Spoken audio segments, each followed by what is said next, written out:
Assalamualaikum warahmatullahi wabarakatuh.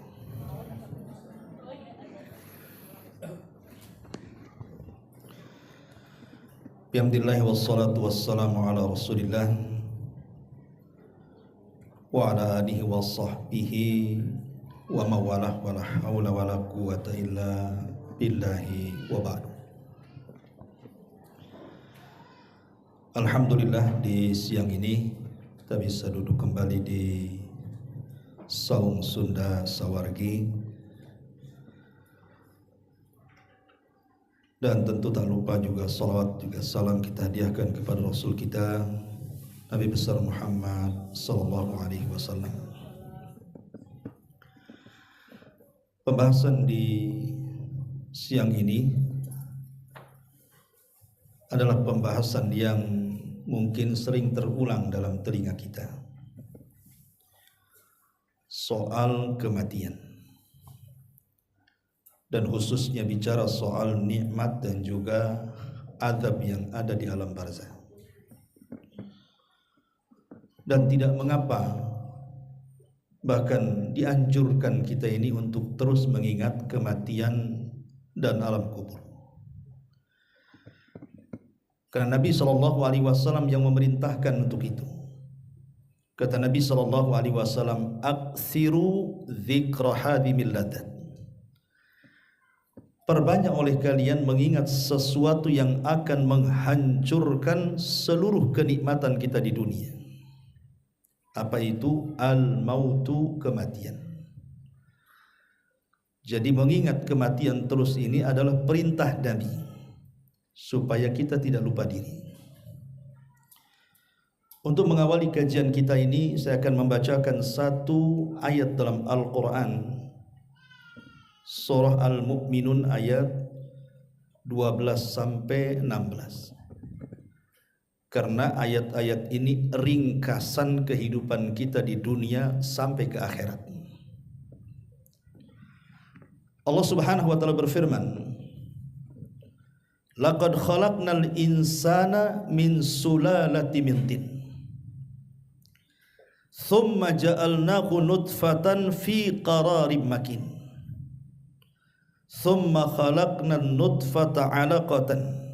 Fa khalaqnal 'alaqata mudghah. Fa khalaqnal mudghata 'idhaman. Fa kasawnal 'idhama lahma.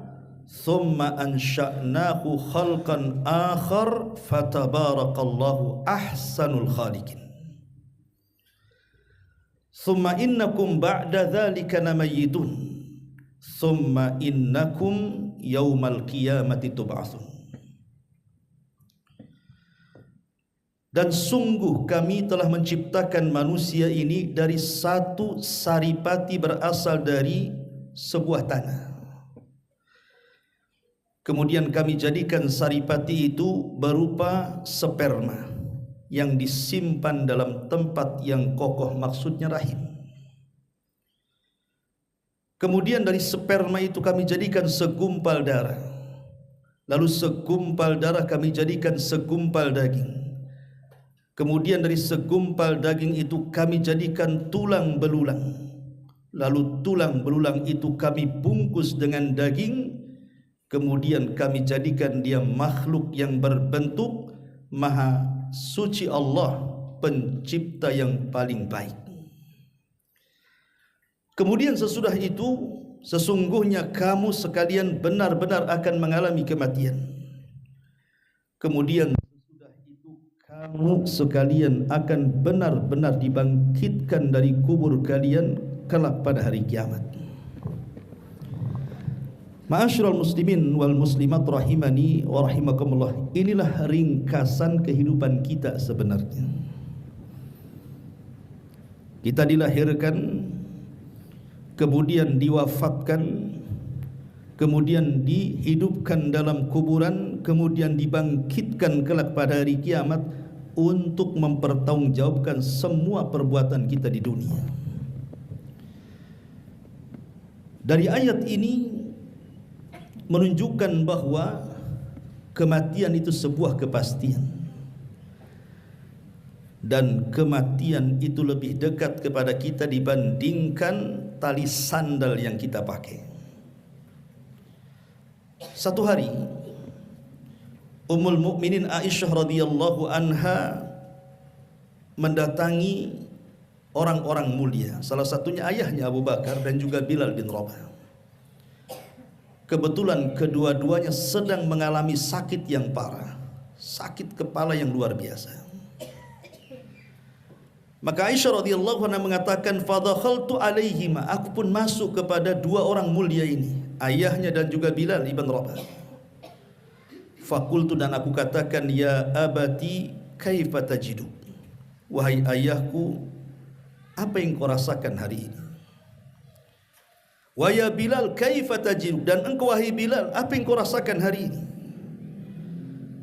Qalat, maka Aisyah menceritakan, fakana Abu Bakrin idza akhadathu al-humma, adalah ayahku Abu Bakar apabila merasakan sakit kepala yang luar biasa, yarfa'u akiratahu wa yaqul ala laita syi'ri al-mautu adna min syiraki na'li. Maka Abu Bakar Siddiq radhiyallahu an mengatakan, duhai kiranya kematian itu lebih dekat dibandingkan tali sandalku. Lah perkataan Abu Bakar Siddiq radhiyallahu an ini menunjukkan bahwa kematian itu lebih dekat dari tali sandal yang kita pakai. Siapa yang tahu kematian kita? Tidak ada yang tahu. Bisa saja mungkin pulang dari sini, dari pengajian ke rumah, tiba-tiba di tengah jalan kita mati. Tidak ada yang tahu. Orang loh sudah persiapan dengan kendaraannya baru, remnya bagus, dia pun piawai mengendarainya.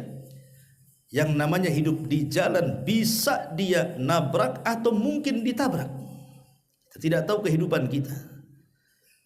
Bahkan yang tidak ada sebab musabab saja, dia selalu medical check up, semua sehat badannya, rupanya menjemput kematian jauh lebih dekat kepada dia dibandingkan orang yang sakit bertahun-tahun lamanya. Dari sini menunjukkan bahwa kematian sebuah kepastian. Makanya Allah Subhanahu wa taala mengatakan kepada Nabi, innaka mayyitun wa innahum mayyitun.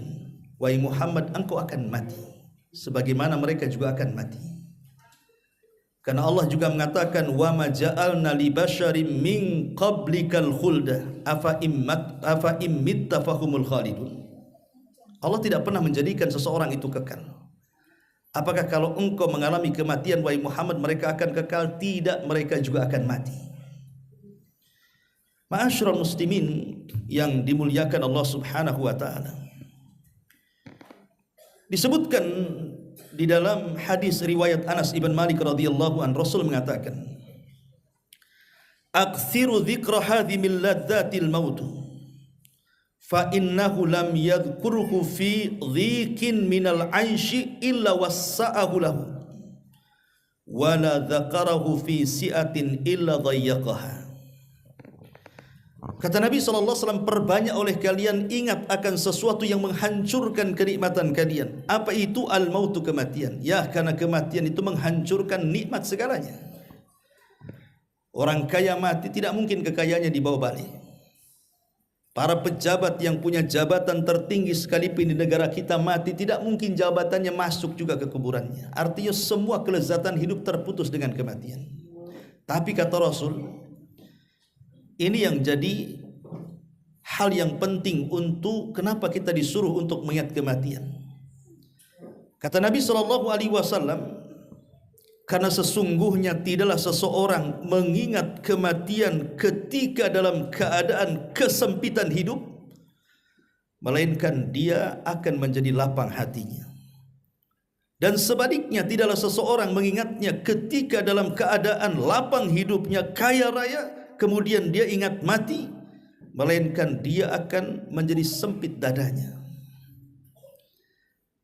Jadi kalau dia orang kaya tapi terus mengingat kematian, maka dia tidak mungkin durhaka dengan kekayaannya, tidak mungkin melampaui batas dengan kekayaannya, Toh kalau dia mati pun kekayaan tidak akan masuk ke dalam liang lahatnya.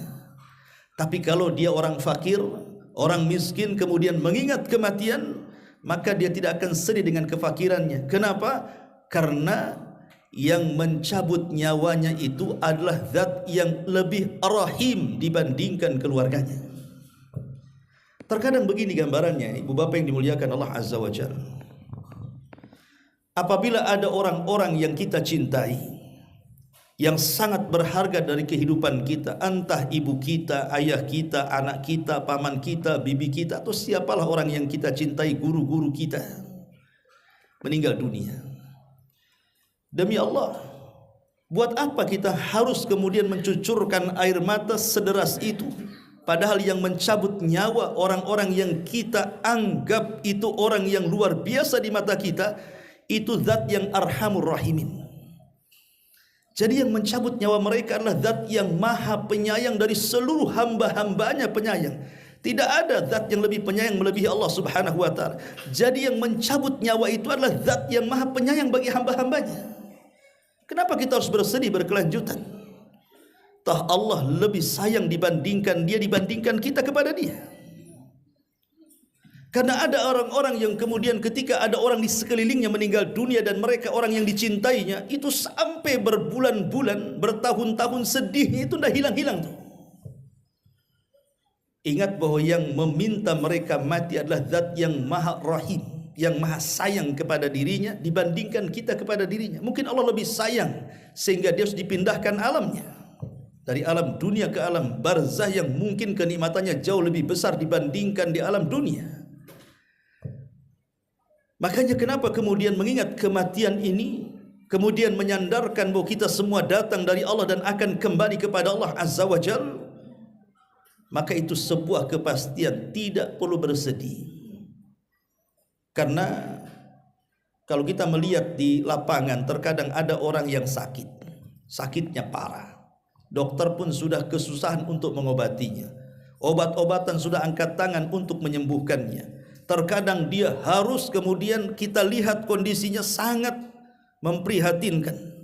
Susah jalan, susah makan, koma berbulan-bulan terkadang.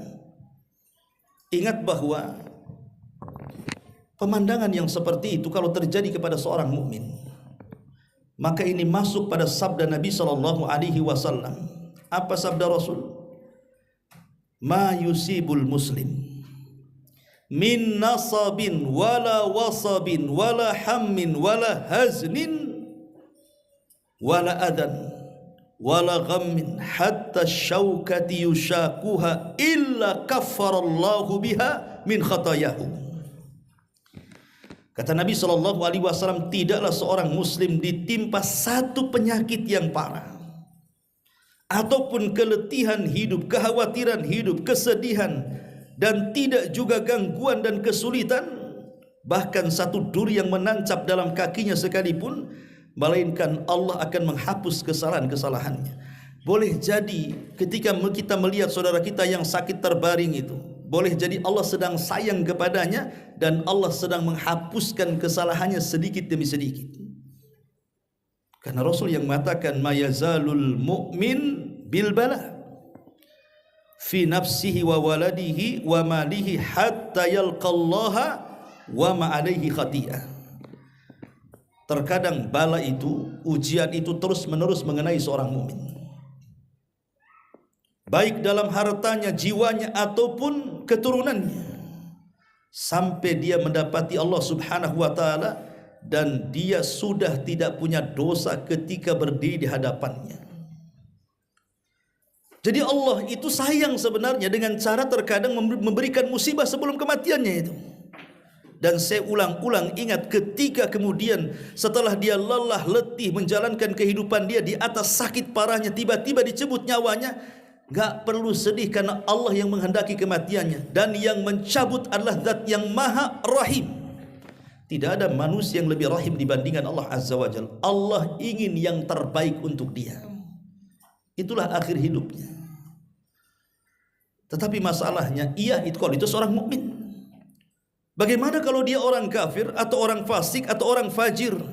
Lah inilah yang kita sayangkan, boleh jadi ketika kematiannya dimukodimahi dengan perkara-perkara itu, jangan-jangan itu mukodimah azab sebelum kematiannya. Makanya kemudian di alam kubur itu ada dua peristiwa besar yang Allah sediakan bagi mukmin dan fajir. Satu nikmat kubur dan yang satu azab kubur. Bagaimana gambarannya? Inilah pembahasan yang kita akan bahas. Ma'asyiral muslimin yang dimuliakan Allah Subhanahu wa taala. Kenapa saya muqaddimahi? Tidak perlu sedih seseorang itu ketika melihat keluarga tercintanya meninggal dunia dan dia di atas keimanan. Karena zat yang mencabutnya adalah zat yang maha rahim kepada hambanya, lebih rahim dibandingkan kita. Karena kita juga akan berjumpa dengan mereka. Di dunia ini hanya berpisah sesaat kok. Bukan selamanya, tidak. Karena umur dia dengan umur kita juga yang meninggal itu ada batas-batas, tidak mungkin lewat dari yang dicatat oleh Allah Subhanahu wa taala. Tidak mungkin, apalagi Rasul sudah mensabdakan a'maru ummati baina sittina wa sab'in. Usia umatku berkisar 60 sampai 70 tahun saja, sedikit yang melewati itu. Sehingga kita akan berjumpa dengan orang-orang yang kita cintai. Kalau seandainya kita termasuk keluarga yang beriman kepada Allah Subhanahu wa taala. Sebagaimana firman Allah Subhanahu wa taala, walladzina amanu wattaba'athum dzurriyyatuhum biimanin alhaqna bihim dzurriyyatuhum. Dan orang-orang yang beriman kemudian menularkan keimanannya kepada keluarga besarnya, maka kelak pada hari kiamat kami akan bangkitkan, kami akan kumpulkan keluarga besar orang-orang yang beriman itu di sekitarnya. Tidak akan berpisah, pasti akan berjumpa. Taib, ma'asyiral muslimin wal muslimat rahimani wa rahimakumullah. Di dalam hadis Bara ibn Azib radhiyallahu an, ma'ruf hadis Bara bin Azib itu hadis yang sangat panjang sekali, yang berbicara tentang kematian seorang mukmin dan kafir. Dan juga riwayat-riwayat yang semakna dengan hadis Bara bin Azib yang tersebar di beberapa kitab hadis. Kalau kita mau ringkas dari semua hadis-hadis itu tentang nikmat kubur dan tentang azab kubur, boleh kita ringkas seperti ini.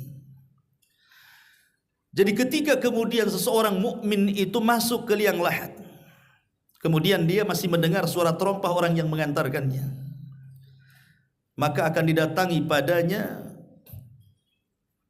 sebuah peristiwa yang luar biasa yang disebut dengan dhaghtatul qabri. Dhaghtatul qabri itu artinya himpitan kuburan. Dan himpitan kuburan ini akan mengenai siapa saja, tidak mukmin, tidak kafir. Tidak orang soleh, tidak ada orang toleh. Anak bayi ataupun orang dewasa ataupun orang yang sudah tua renta, semua akan kena yang namanya dhaghtatul qabri di sini. Peristiwa yang menakjubkan ketika kematian Sa'ad ibn Mu'adz, tokoh dari tokoh-tokoh Aus yang mengislamkan satu kabilah, yang dengannya muncullah orang-orang Ansar yang membela Nabi. Ketika kematiannya bergegar arsy Allah Subhanahu wa taala, sampai 70.000 malaikat turun mengantarkan jenazahnya. Ketika Sa'ad ibn Mu'adz dikubur, Nabi SAW mengatakan, kalaulah ada orang yang selamat dari himpitan kubur, tentu Sa'adlah orangnya, tapi dia tidak selamat. Dalam riwayat yang lain, ketika ada seorang ibu menggendong bayi yang meninggal, bayi itu tidak punya dosa. Apa yang dibawa oleh bayi dari dosa, dia belum mukallaf. Kemudian dia dikubur, kata Rasul, kalau ada orang yang selamat dari himpitan kubur, tentu bayi inilah yang akan diselamatkan, tapi dia pun tidak selamat. Artinya semua manusia pasti akan terkena himpitan kubur. Tetapi himpitan kubur itu terbagi menjadi dua. Ada himpitan kubur itu yang merupakan azab dari azab-azab Allah Subhanahu wa taala, di mana ketika dihimpit mulai dari tulang dan persendian menjadi retak sehingga dia berteriak-teriak kesakitan dan tidak ada yang tahu rasa sakitnya kecuali Allah, dan didengar oleh seluruh makhluk kecuali manusia dan jin. Kemudian yang kedua, ada himpitan itu himpitan kasih sayang, di mana himpitan itu diibaratkan seorang ibu yang sedang menggendong atau menghimpit bayinya. Bagaimana seorang ibu ketika menghimpit bayinya? Tentu akan hati-hati supaya bayi tidak kesakitan. Dan itu himpitan rahmat. Dan itulah yang dirasakan orang-orang yang beriman ketika bumi menghimpit dia, seolah-olah ibunya sedang menghimpit bayinya. Karena kita berasal dari tanah dan akan kembali kepada tanah, maka tanah itu bimanzilatil sekedudukan dengan ibu, dan kita pulang kepada ibu kita. Ini peristiwa pertama. Baru kemudian masuk pada peristiwa yang kedua, di mana tiba-tiba dua malaikat akan datang, Munkar dan Nakir. Begitu dalam hadis, namanya Munkar dan yang satunya Nakir. Di mana peristiwa kedua itu disebut dengan fitnatul qabri, fitnah kubur.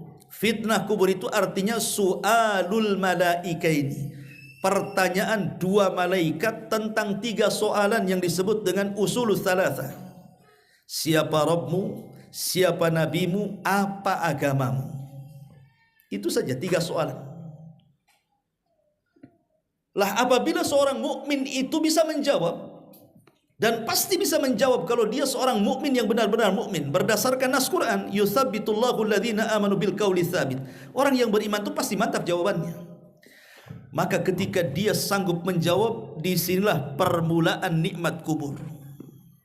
Maka Allah Subhanahu wa taala akan merekomendasikan sebuah rekomendasi baik dan mengatakan, ang sadaqa abdi, hambaku telah jujur, hambaku telah benar. Kalau Allah sudah ngasih rekomendasi bahwa dia itu orang baik, maka tidak ada yang bisa memburukkan orang ini. Tapi kalau manusia mengatakan itu orang baik, belum tentu orang mengatakan dia baik. Tapi kalau Allah yang mengatakan dia baik, nggak ada makhluk yang mengatakan dia jahat. Itulah rekomendasi Allah Subhanahu wa taala. Ini nikmat dari Allah Subhanahu wa taala. Kemudian yang kedua, fafrishuhu minal jannah, bentangkan kuburannya sampai ke sorga. Dan beriwayat, bentangkan kuburannya sejauh mata memandang. Dan ini sebuah nikmat. Karena apa yang terjadi kepada orang fasik, orang fajir, orang jahat itu justru disempitkan kuburannya. Tapi orang-orang yang beriman diluaskan kuburannya. Terkadang kita kenapa ingin punya rumah itu yang lapang, yang luas, supaya tidak sempit dadanya. Kemudian yang ketiga, wa albisuhu minal jannah, hantarkan pakaian dari sorga. Coba, pakaian dari sorga yang tidak pernah dilihat keindahannya, didengar keindahannya, terlintas di benak manusia pun tidak. Dia akan memakaikan pakaian yang sangat indah yang belum pernah dilihat di dunia. Dan ini nikmat kubur. Ya. Kemudian waftahu lahu baban ilal jannah, bukakan pintu juga biar dia bisa masuk ke dalam sorga. Dibuka pintu sorga, diarahkan ke kuburannya. Karena ruhnya seorang mukmin dalam kubur itu, walaupun jasadnya tetap di kuburan, tapi ruhnya bolak-balik ke sorga. Di antara nikmat ruh adalah ruh itu bolak-balik masuk sorga.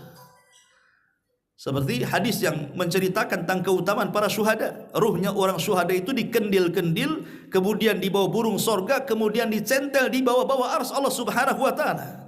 Dan ruhnya orang yang beriman akan digantung di pohon-pohon sorga.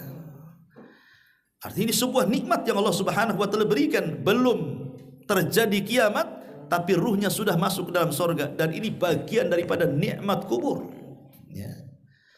Kemudian lebih daripada itu, fayatihi min arauhiha wa tibiha, Allah hantarkan keharuman, bau-bauan yang sangat wangi dari sorga ke dalam kuburannya. Subhanallah. Kemudian wayatihi wa fi riwayatin yumathilu lahu rajulun hasanul wajhi hasanul thiyabi tayyibur rihi. Kemudian dalam kesendiriannya tiba-tiba datanglah orang yang sangat tampan, sangat bersih, bajunya bagus, kemudian tampangnya juga bagus, ucapannya juga indah. Fayaqul, dan dia mengatakan, abshir billadhi yasurruk, semoga Allah berikan kebahagiaan yang telah membahagiakan dirimu. Kemudian orang ini pun bercerita tentang kebahagiaan untuk orang yang beriman ini. Ma'asyiral muslimin wal muslimat rahimani wa rahimakumullah. Kemudian setelah itu apa yang terjadi? Karena kan kiamat itu kan belum tahu kapan terjadinya. Kalau seandainya orang mati hari ini kemudian kiamat 100 tahun kembali, maka 100 tahun dia di kuburan. Kalau orang mati hari ini atau mungkin lebih, mungkin 1000 tahun lagi baru kiamat, berarti 1000 tahun lagi dalam kuburan itu. Bukankah di dunia sesuatu yang menjenuhkan adalah sifatnya menunggu? Menunggu itu kan jenuh. Kadang-kadang antum aja antar istri ke pasar, lewat 10 menit, tinggal aja biar naik gojek aja dia. Kadang-kadang seperti itu. Jenuh orang nunggu tuh. Ya. Tetapi Allah Subhanahu wa taala sudah memberikan solusi bagaimana orang yang di kuburan itu tidak jenuh. Apa kata orang saleh yang baik ini? Nim atau nam naumatal arus katanya. Tidur kamu seperti tidurnya pengantin baru. Kira-kira pengantin baru jenuh enggak? Enggak jenuh. Enggak keluar-keluar pun dia dari kamar itu. Alarm aja enggak peduli dia. Itu pengantin baru tuh. Bagaimana kemudian dipermisalkan seperti tidurnya pengantin baru? Artinya dia dibuat nikmat tidur tanpa terasa tahu-tahu kiamat dibangkitkan. Apa enggak nikmat itu? Tiba-tiba setelah dibangkitkan, dia baru sadar ternyata ada orang baik yang di sampingnya. Maka dia bertanya, siapa kamu? Kok baik sekali menemani aku? Maka dia mengatakan, ana amaluka saleh, sayalah amal solehmu. Jadi Allah terkadang membentuk amal soleh yang tidak terlihat di dunia fisiknya, maka Allah jelmahkan sebagai manusia yang sangat tampan yang akan menemani kita dalam kuburnya.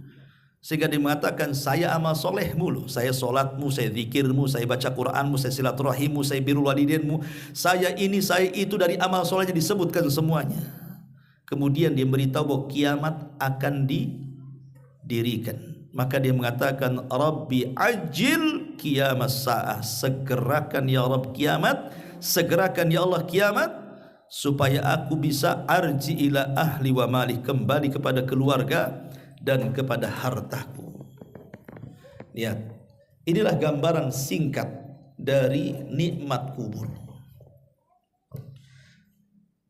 Adapun sebaliknya, kalau itu terjadi kepada orang kafir, orang fasik, orang fajir, orang jahat, tentu lain kondisinya. Sangat mengerikan. Mulai dari kematian, bagaimana cara malaikat maut mencabutnya itu sangat mengerikan sekali, seperti safud. Safud itu cerulit yang dipendamkan ke dalam kambing wol, bulu-bulu kambing wol, kemudian disiram sehingga lengket bulu dengan safud itu, kemudian ditarik paksa. Apa enggak merontokkan semua bulunya tuh? Saat kematiannya saja Rasulullah SAW mempermisalkan seperti itu. Maka saat mereka masuk ke dalam liang lahat, kemudian dihimpit, itulah azab permulaan himpitan kubur yang luar biasa. Di tengah-tengah sakit yang belum hilang dari himpitan kubur, tiba-tiba dibentak lagi oleh dua malaikat. Siapa Rabbmu? Siapa Nabimu? Apa agamamu?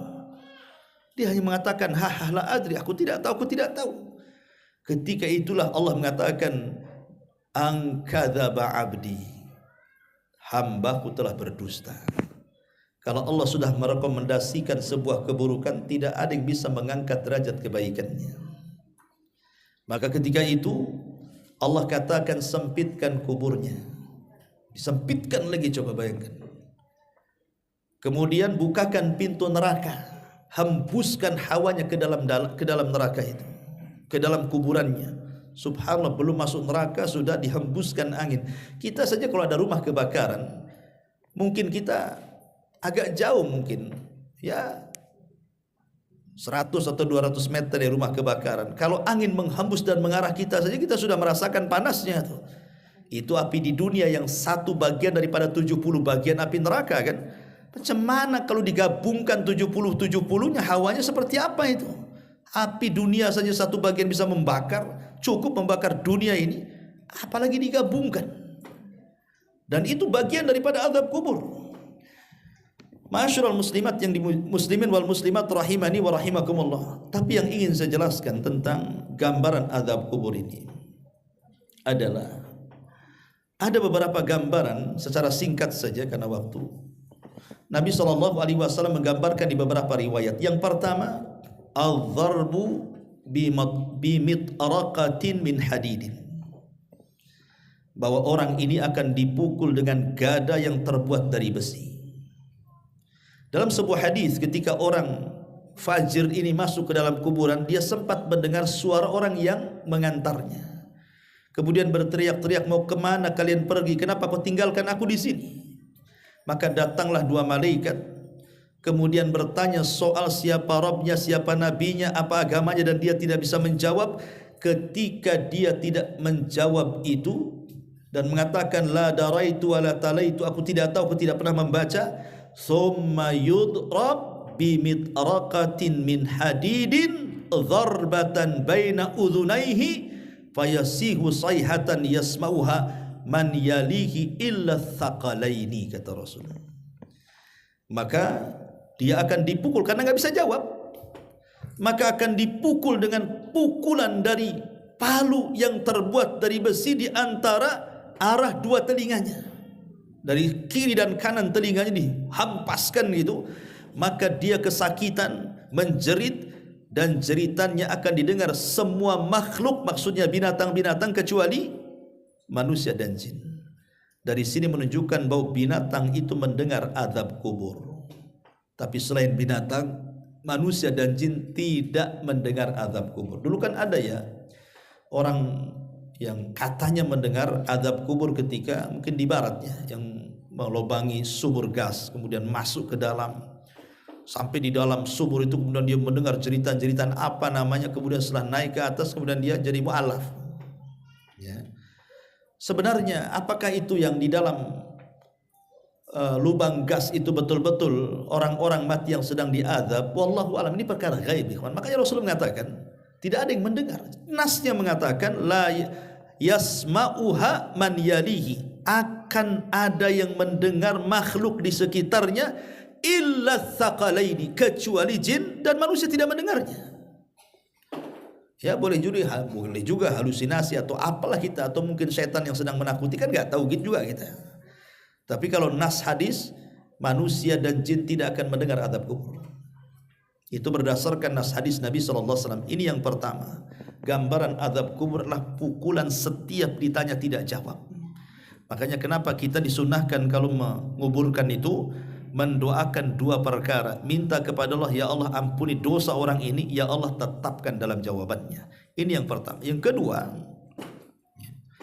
yufrasu lahu qabruhu naran wa yulbasu naran wa yuftahu lahu babun ilan nar wa yudayyaku alaihi qabruhu wa yudrabu bimitraqin azimatin law daraba biha jabalun la sara turaba wa yubashshiru bil adzabi fil akhirah. Yang nomor dua, akan dibentangkan kuburannya dengan api neraka, dipakaikan dari pakaian neraka, dibukakan pintu neraka, disempitkan kuburnya, bahkan dipukul dengan satu pukulan yang kalau dipukulkan di gunung itu rata dengan tanah, saking dahsyatnya. Dan ditakut-takuti terus setiap hari dengan neraka. Itulah tempat dudukmu, itulah tempat dudukmu. Apakah ngeri? Karena azab kubur itu ada yang sifatnya hissi, ada yang sifatnya maknawi. Sifatnya hissi itu langsung ke badan, merasakan sakit yang luar biasa. Sifat maknawi langsung ke hati, ke pikiran, dengan gambaran-gambaran neraka bahwa engkau akan masuk di situ, engkau akan masuk di situ. Seperti Fir'aun digambarkan setiap hari siang dan malam itu tempat duduknya di neraka. Coba analogi seperti ini. Kalau seandainya kita ini ditangkap kemudian diputus akan dihukum mati, kemudian di penjara itu kita dikasih CCTV ataupun mungkin televisi, kemudian disetelkan bagaimana cara ketika dia dieksekusi mati itu. Mungkin orang-orang yang sudah dieksekusi mati itu divideokan, kemudian setiap hari ditayangkan di depan kita yang akan dihukum mati. Coba, apa enggak stres dulu sebelum mati itu? Itu namanya azab maknawi namanya. Lah seperti itu di kuburan. Kalau azab hissi kan langsung ke badan, seperti dipukul tadi kan. Ini yang kedua. Yang ketiga, al-khasf fil ardi, dipendamkan sedalam-dalamnya ke dalam bumi. Berdasarkan hadis Ibnu Umar radhiyallahu an, Rasulullah SAW mengatakan, bainama rajulun yajurru izarahu minal khuyala husifa bihi fahuwa yatajaljal fil ardi ila yaumil qiyamah. Kata Nabi SAW, orang yang berjalan dengan melembrehkan pakaian di bawah mata kaki dan dia menunjukkan kesombongan, maka apa kata Nabi SAW? Husifa bihi, akan dipendamkan sedalam-dalamnya ke dalam bumi sampai kiamat itu. Ini juga bagian daripada azab kubur. Kemudian yang keempat, kelima, keenam, dan ketujuh disebutkan dalam satu redaksi hadis. Syakku janibai al-fammi ila qafa. Pertama dirobek mulutnya, jadi dimasukkan semacam pisau berbentuk cerulit, dimasukkan ke dalam mulut, kemudian ditarik dari belakang sampai sobek sampai ke tengkuk. Ketika sobek sampai di tengkuk, berhentilah dia menarik pisaunya. Kemudian dicabut, kemudian dimasukkan ke sebelah kiri. Subhanallah, setelah sebelah kiri disobek, rupanya ini sudah bagus kembali, nempel kembali. Kemudian diulang lagi sebelah kanan, rupanya yang kiri sudah sembuh. Begitu terus, entah sampai kapan. Dan ini selaras dengan firman Allah dalam surah An-Nisa, kullama nadijat juluduhum badalnahum juludan ghairaha liyadzuqul adzab. Setiap kami kelupaskan kulit dia, maka Allah akan ganti dengan kulit yang baru. Kami kelupaskan lagi, Allah ganti dengan yang baru. Kami kelupaskan lagi, Allah ganti dengan yang baru, sampai mereka merasakan azab, katanya. Naudzubillah, ya. Kemudian yang nomor 5, radkhur ra'si bil hijarah. Ada orang yang ditelentangkan, kemudian di sampingnya ada orang berdiri membawa batu besar, kemudian dihantamkan ke kepalanya sampai hancur, dan batunya juga hancur. Kemudian orang ini pergi mencari batu lain. Setelah dapat batu lain kembali, kepalanya sudah balik lagi semula. Dibenturkan lagi sampai kepala dan batunya hancur. Kemudian pergi lagi cari batu lagi. Kemudian datang lagi, kepalanya sudah berbentuk semula. Subhanallah. Sampai mereka merasakan azab. Kemudian yang keenam, al-harqu fit tanur min nar. Ada orang yang digoreng, disangrai bahasanya, dikewali, dan dia merasakan siksa dari ujung kepala sampai kaki. Kemudian yang nomor 7, as-sibahatu fin nahrin min damin. Ada orang yang berenang di air darah, tidak bisa ke pinggir, karena kalau setiap dia hendak ke pinggir, datang malaikat disuapi batu. Akhirnya ke tengah lagi, ke tengah lagi. Kelelahan mati, dihidupkan lagi. Kelelahan mati, dihidupkan lagi. Sampai kapan seperti itu? Kemudian Nabi SAW mentakwil, bertanya kepada Jibril akan 4 orang ini, siapa mereka? Kemudian Rasul mengatakan, adapun orang yang disobek ini, mulai dari mulut sampai ke tengkuk, mereka lah orang yang senantiasa berdusta hatta yablughal afaq, sampai dustanya itu melambung ke langit. Apa maksudnya berdusta sampai ke ufuk sana? Maksudnya dia berdusta dan yang mengkonsumsi dustanya itu orang banyak. Mungkin di zaman dulu sebelum ada handphone susah mau menyebar hoax itu. Kenapa? Dari mulut ke mulut, dari telinga ke telinga, mungkin sampai ke daerah yang jauh itu lama. Tapi sekarang cukup dengan handphone saja, tulislah berita hoax, satu dunia sudah mengkonsumsinya. Itulah dusta yang sampai ke ufuk tuh. Naudzubillah. Maka jangan menulis sesuatu ataupun copy paste sesuatu kemudian share, rupanya itu sebuah hoax. Apalagi di musim-musim kampanye loh ya. Hati itu. Apalagi tim sukses lagi. Kadang-kadang kan suka menjelek-jelekan lawannya tuh. Dia buat berita-berita macam-macam, dicongkel aib pribadinya, dicongkel hubungannya, dicongkel selingkuhannya, apa semua tuh. Congkeli semuanya. Naudzubillah, aib orang loh ya. Ya, naudzubillah, ya. Kemudian juga yang nomor 5 tadi, dibenturkan kepalanya dengan batu sehingga hancur berantakan. Kata Nabi SAW, karena orang ini nama fi waqti shalah. Waktu datang sholat, bukannya sholat malah tidur dia. Seperti itu siksaannya. Ya. Kemudian yang nomor 6, adapun yang dibakar, dikewali, disangrai itu, mereka para pezina. Sebagaimana orang berzina merasakan nikmat dari kepala sampai kaki, maka siksaannya juga sama, al jaza min jinsil amal. Balasan itu sesuai dengan dosanya. Kalau dia dosanya merasakan nikmat dari kepala sampai kaki, siksaannya pun dia harus merasakan sakit dari kepala sampai kaki. Ini yang nomor 6. Yang nomor 7, adapun orang yang berenang di air darah, kata Rasul, mereka akilur riba, para pemakan riba. Naudzubillah. la'anallahu akilar riba wa mukilahu wa syahidaihi. Kata Rasul sallallahu alaihi wasallam, Allah melaknat orang yang makan riba.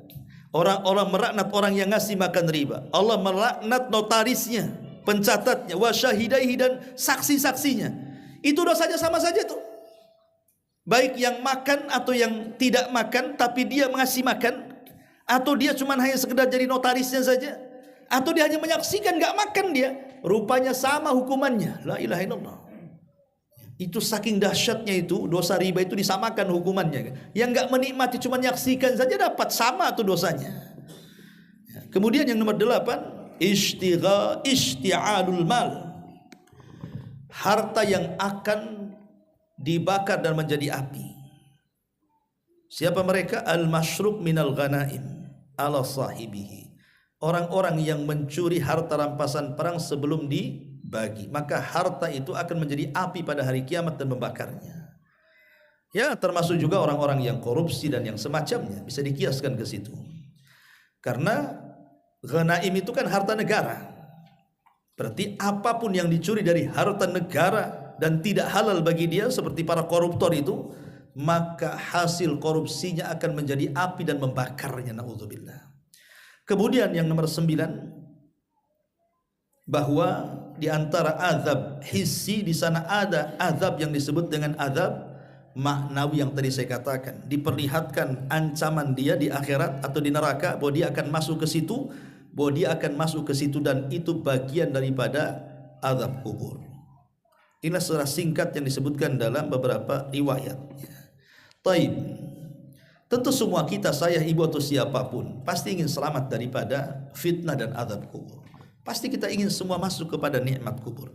Lalu siapa orang-orang yang bisa terhindar dari azab dan fitnah kubur itu? Siapa mereka?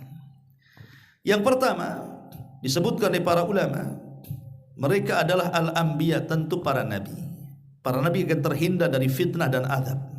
Bahkan mereka adalah objek pertanyaan, siapa nabi? Kemudian yang kedua, mereka para siddiqun, orang-orang yang siddiq, yang selalu membela kebenaran baik dalam ucapan ataupun perbuatan. Kemudian yang ketiga, syuhada, para syuhada, orang-orang yang mati syahid di dalam pertempuran. Kemudian yang kelima, yang keempat, al-murabitun, orang-orang yang menjaga di perbatasan kaum muslimin, seperti Palestina, Israel yang sekarang itu, mereka murabit namanya. Karena mereka berada di perbatasan itu. Ya. Kemudian juga waman la aqlalahu kal majanin wasibyan, dan orang yang tidak berakal alias orang-orang gila, dan juga anak-anak yang belum balik kemudian meninggal. Mereka akan terhindar dari fitnah dan azab kubur. Kecuali orang gila. Orang gila itu dilihat kapan warasnya. Tapi kalau gilanya mulai dari sebelum mukallaf, sebelum balik, ya tidak akan diadab. Tapi kalau gilanya sudah tua, ya, nah itu lain lagi. Berarti dia akan dihisab ketika dia warasnya. Ketika gilanya, maka tidak akan difitnah ataupun tidak diadab. Sehingga ibu kalau mau tidak difitnah dan diadab, jadi orang gila. Mau jadi orang gila, janganlah kan itu. Orang waras saja. Ya. Kemudian juga di antara orang-orang yang terhindar dari fitnah, dan itu disebutkan orang-orang ini dalam satu redaksi hadis, ya. Di antaranya Nabi SAW ketika bicara soal kenapa orang yang mati syahid tidak difitnah, tidak ditanya-tanya kan, soal siapa Rabbu, siapa nabimu, karena kafa bi bariqatis suyufi ala ra'si fitnah. Cukuplah kilatan-kilatan pedang yang mengancamnya itu sebagai fitnah bagi dia. Enggak usah ada fitnah lagi. Ma'asyiral muslimin wal muslimat rahimani wa rahimakumullah. Termasuk juga yang nomor 6, al-mabtun. Mabtun itu orang yang mati karena sakit perut. Itu dikategorikan syahid, ya, karena ada hadis yang mengatakan yu'man min fitnatil qabri. Orang yang mabtun itu akan aman dari fitnah kubur. Termasuk orang yang biasa membaca surah Al-Mulk setiap malam. Jadi sebelum tidur ibu baca surah Al-Mulk, tabarakalladzi biyadihil mulku. Karena Nabi SAW yang mengatakan suratil mulki, maksudnya surah Al-Mulk itu hiyal munjiyatu hiyal mani'atu, kata Rasul. Dia adalah surat yang akan menyelamatkan dan akan mencegah. maksudnya menyelamatkan dari azab kubur dan mencegah dari fitnah kubur. Termasuk juga di dalamnya adalah orang yang mati di hari Jumat ataupun mati di malam Jumat. Tentu kalau dia seorang yang soleh, orangnya baik, orangnya taat, Allah pilihkan kematiannya di hari Jumat, maka mereka juga akan aman dari fitnah kubur. Ya. Ma'asyiral muslimin wal muslimat rahimani wa rahimakumullah. Termasuk juga orang yang senantiasa menjaga kebersihan. Pokoknya orangnya jijian, bersihan gitu ya. Terutama bicara soal najis, kencing, berak, pokoknya bersihan orangnya. Tidak mau netes sedikit pun di celana gitu ya. Maka dia bersihkan, di toilet dia bersihkan. Pokoknya pembersih intinya. Karena ketika Nabi SAW lewat di sebuah kuburan, ada pula yang diadab di situ. Sahabat tidak dengar, Rasul dengarkan, itu khususan Nabi kan. Maka Rasul mengambil pelepah kurma, dibagi dua, kemudian ditancapkan di salah satunya. Setelah itu kemudian Rasul mengatakan, mudah-mudahan sebelum kering ini bisa meringankan adab kubur mereka. Ketika ditanya kenapa mereka diadab wahai Rasul, Rasul mengatakan salah satunya karena dia tidak cebok atau tidak bersih dalam membersihkan najis. Ketika kencing asal-asalan, berak asal-asalan, tempat najis pun tidak dibersihkan, pokoknya bukan pembersih. Jadilah pembersih. Kemudian yang kedua kata Rasul, orang yang yamshi bin namimah, kesana kemari lisannya suka mengadu-ngadu. Nah, ini zaman tarlepi pilkada ini kan. Nah, ini jangan suka ngadu-ngadu tuh. Suka ngadu-ngadu biasanya nih kalau sudah alam-alam politik ini. Maka tidak usah ikut-ikut seperti itu. Kecuali kalau calonnya yang satu mukmin yang satu kafir, itu pun kampanye tidak boleh ngadu-ngadu kan.